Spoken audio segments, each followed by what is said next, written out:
Hey, this is Joe with Vogel again, and I want to give you the quick rundown on how to turn your Wi-Fi on the Carrier Infinity Control.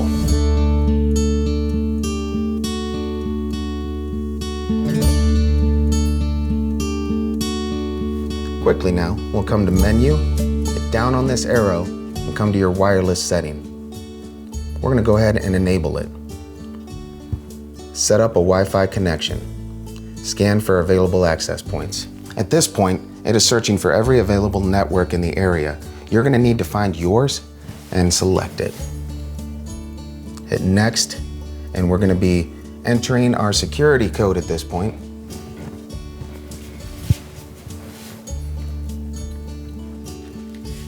Your only other step at this point will be to download your app on your app store.